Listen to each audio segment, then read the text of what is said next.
Good day sa ating lahat mga boss. Hindi pa pala ako tapos dito sa mga bossing, sa diagnose kong Mitsubishi Montero mga boss. Kasi ang issue kasi nito mga bossing ay minsan ayaw niya mag-start, minsan nag-start mga bossing. Ang ginagawa pala nito ng may-ari mga boss ay tina-timing niya. Sabi niya sa akin na successive daw yung start ng makina para andar siya mga boss. Subukan natin. Kung normal lang ikot ng susi mga boss, subukan natin muna. Yan, una natin. Yan, start natin.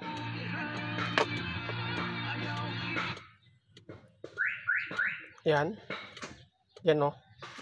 Ayaw talaga. Yan o. Nagkiklik lang yung kanyang starter mga bossing. Ayan o. Yan o. Yan ang normal na operasyon ng susi. Pero ang sinasabi sa akin, isa-successive natin ng pagkaganon. Yan o. Yan. Ayaw. Ayaw. Tina-timing daw ito mga bossing. Subukan natin.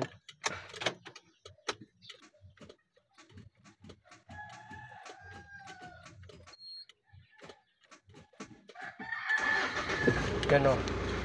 Ang dami mo pang click bago siya mag-start. Kaya halimbawa mga boss, kung darating tayo sa punto ng mga bossing na ayaw na talagang mag-start, kasi minsan ayaw mag-contact eh, patay natin ulit. Yan o, ulit. Yan o. Kailangan pa natin i-timing yung susi niya para mag-start. Yan o.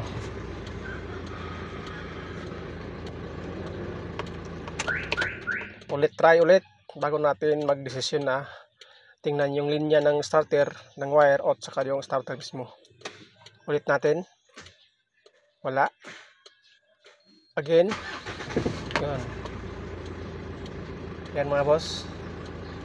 Kailangan mo i-timing muna bago siya mag-start. Kumuya na yung wiring niya at saka pagka okay naman ay tatanggalin ko yung starter mismo. Kasi sabi ng mga ari mga boss ay bago lang daw ito niya pinagawa.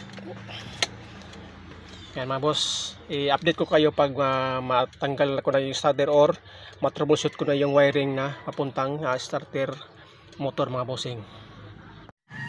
Ayan mga boss, gumawa ako ng improvised na bakal, kasi ilalagay ko doon sa sakit ng starter motor. Yung galing sa susian papunta dito sa starter motor, may sakit dyan papuntang solenoid. Tinanggal ko muna mga boss at kukunan ko ng voltahe itong sakit na to. Itong sakit na yan, tinanggal ko yan galing dyan sa kulay brown na yan, na yung kakabit dyan sa starter solenoid mga bossing. Kasi maiksi naman yung wire niya mga boss, kaya ilalagay ko itong pin na to, itong dito dyan sa sakit na yan, yan, para makakuha ako ng voltahe, kung ilang voltahe ang makapasok doon mga boss. At ayan mga bossing, at naikabit ko na yung wire yan, napunta yan ang starter sakit nya. Itong wire na to ay kukuhanan natin to ng multimeter. Ito ang dugtong na galing doon sa starter sakit nya, itong wire na doon. Yan, bago natin ikabit nito mga bossing sa multimeter ay kuhanan natin ng multimeter tong battery, kung ilahang volts ang dito.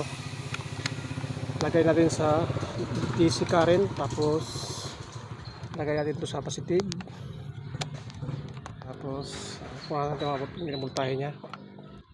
Ayan mga boss, meron siyang 12.9 sa ngayon. Ngayon mga boss ay kakabit ko na yung multimeter nga galing doon.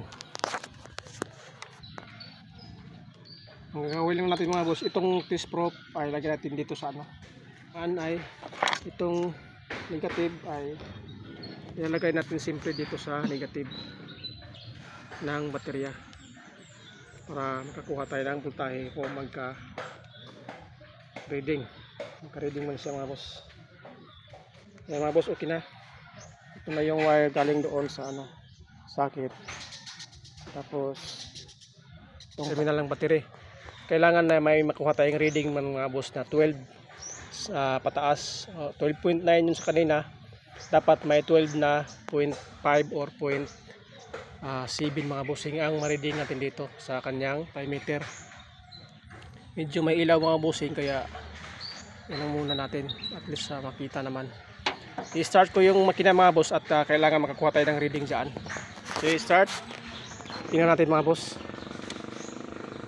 12.4, 12.45 mga boss. So ganyan, yan ang reading nya galing doon sa starter na sakit. Ngayon mga boss, ang gagawin ko, maglagay ako ng wire dito na positive, tapos ipapa-start ko doon sa ano mga bossing, kung gaano ba ka-active yung starter. I-ano ko dito sa sa pin ng solenoid dyan. Yung direct na kuryente galing ng positive na battery, ilalagay ko dyan sa solenoid mga boss, kung gaano ba siya ka-active mga boss na mag-start. Nakabit ko na yung wire na galing doon sa papunta ng solenoid dyan, starter solenoid, palabas ng wire na to.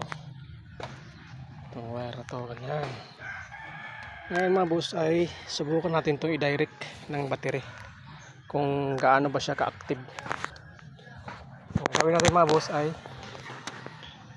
ito yung wire galing sa starter solenoid, at ikakabit natin dito sa positive terminal ng battery, kung gaano ba siya ka-active mag-start o pumapalya ba siya mga bossing. Subukan natin. Yan mga boss, nagkiklik siya, hindi siya nagka-crank, you know. Oh, nagka-crank na. Una, active naman siya mga boss. Minsan pumapalpak talaga. Yan o. Ang titingnan natin dito mga bossing, ang loob ng starter solenoid or starter motor mga bossing, kasi minsan nag-start, minsan click lang. Yan o, click lang siya. Wala na mga boss. Kaya ang problema nito nasa loob ng starter motor, hindi dito sa kanyang wirings or kanyang relay.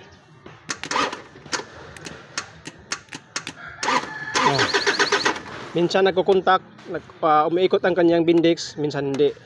Ngayon mga boss, ang gagawin ko dito, tatanggalin yung battery terminal ng positive, negative, tapos titingnan yung starter motor mga boss. At ayan mga boss, at mahigit isang oras ko to natanggal mga bossing. Alam mo bakit? Ito yung masasabi ko mga boss na mahirap tanggalin tong na to, starter ng mga Montero mga boss. Bukod sa mga boss, bakit nahirap ay sobrang sikip. Wala talagang malaking space mga boss para makakuha ka ng ng maayos na pagtanggal o mabilis na pagtanggal mga boss. Talagang paghihirapan mo muna bago mo matanggal tong starter to mga bossing. Kaya wag na tayo magpaligoy-ligoy mga boss. Buksan na natin to kung anong problema nito. Bakit minsan ayaw niyang umikot. Lagay ko lang to sa gato mga bossing, para tingnan natin, buksan natin kung ano ang problema nito. Kasi sabi ng mga boss, bago na to niya pinapaayos. Bakit ganun pa rin? Ang masasabi ko dito mga bossing ay hindi nila to binuksan or hindi nila tinanggal. Bakit? Sobrang sikip mga bossing, at kailangan mo talaga ng tiyaga dito para matanggal. Pero tinanggap mo naman yung trabaho mga boss, dapat ay tanggalin mo. Iwala yung may-ari ng sasakyan sa iyo mga boss na tinanggalin mo yung starter, at ganun pa rin. Bakit bumalik pa rin yung problema niya? Kaya ibig sabihin mga boss, hindi ito tinanggal, hindi na to binuksan. Kaya tayo na ang magbubukas dito mga bossing. Doble talaga yung trabaho pag hindi tinanggal ng mekaniko na gumawa dati itong starter na to. Bakit pa rin siya, hindi pa rin siya maayos magtrabaho mga bossing. Kaya mga boss, tanggalin natin itong bolt nya para makita rin sa lalim kung anong problema nito.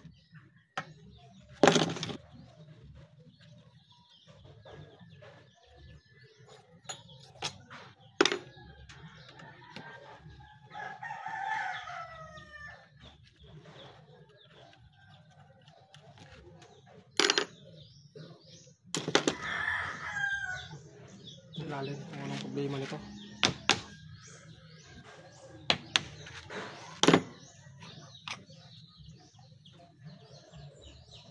buksan natin kung anong naging problema.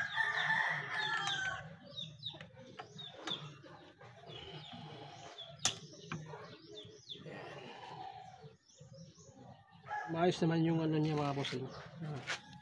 Mahaba pa naman yung ano, kanyang carbon brush, kaso lang itong isa mga boss medyo maiksi na. Itong isang carbon brush. Pero try muna natin itong linisin mga bossing, itong ano niya, dito, para baka magkaroon tayo ng magandang performance ng ano, ng starter. Pero yung carbon brush mga boss, ibig sabihin ko ano man to medyo maiksi na yung isa kaya duda ako dito mga bossing, pero subukan pa na natin na linisin lang muna itong ano, stator. Hindi naman siya stuck up, pero maiksi na itong isa na to. Tapos lihay muna na itong liha.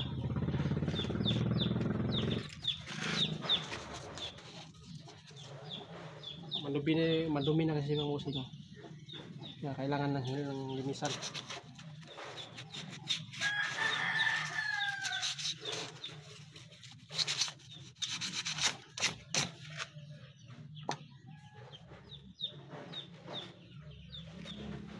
Ito yung pinaka-stator niya mga boss. Kailangan natin ng lihain.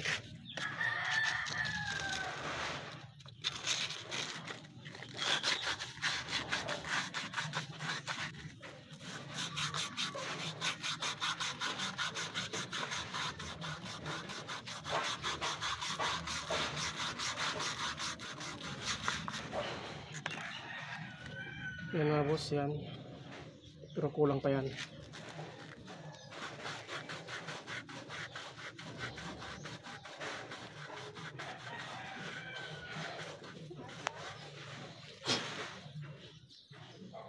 Ayan mga boss, makinis na siya.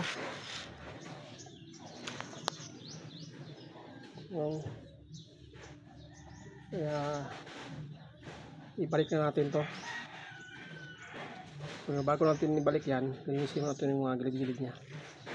Ay ibalik na natin para masubukan natin.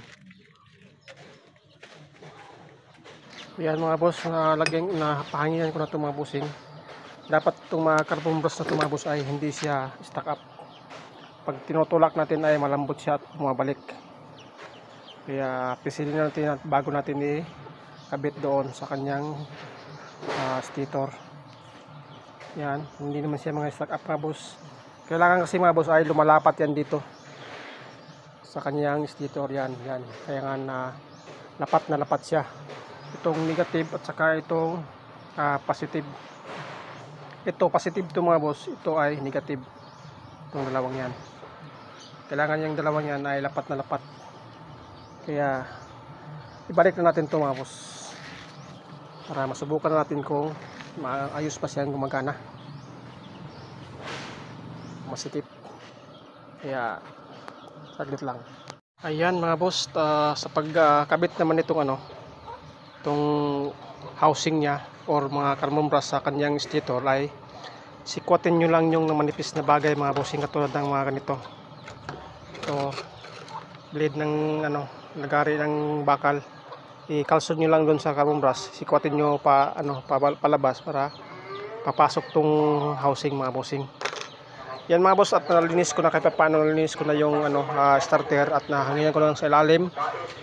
At ibabalik natin ito mga bossing para makita naman na tinanggal talaga natin yung starter or nilinisan talaga natin. Hindi yung sabihin natin na natanggal na namin yan pero wala naman tayong pruweba na talagang tinanggal nila yung starter. Kaya mahirap ng ganyan mga boss. Dapat maayos naman nagbabayad yung customer at talagang bibigyan din natin ng magandang serbisyo ng customer para hindi naman sila lugi sa bayad ng pag-aayos nyo ng kanyang sasakyan mga boss.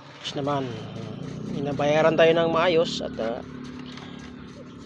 anuhin tayo natin na maayos yung trabaho natin, kampanan kumbaga, kasi mahirap mga boss. Hindi na talaga balik si customer sa atin pag ganyan. Kaya sa susunod mga boss, ayusin naman natin yung mga boss. At medyo mahaba na yung video, at dalawang tornilyo na lang mga boss magkabilaan. At sa pag-test mga boss ay bibidyo natin kung maaktibo na ba yung kanyang starter mga bossing. Yung mga boss, nito na yung starter. Bago natin ikabit yan ay itesting ko muna dito sa kanyang battery mga boss. Naglagay ako ng wire ng positive saka itong wire ng negative. Itong positive mga boss ay pupunta yan dito sa kanyang lagayan ng wire. Ito galing ng battery ito mga bossing. Naglagay na ako ng panginibagong wire ito sa kabila para dito sa starter solenoid. Itong ground, body ground yan. Subukan natin mga boss kung gumagana na pa siya. Kailangan mga boss ay hindi siya papalya. Yun mga boss, galing dun sa positive yan, i-ano na din dyan, yan. Tapos dito tingnan natin kung pumapalya ba siya. Kailangan ikot at saka yung sipa yan mga boss. Minsan talaga hindi siya umiikot, yan may ikot na.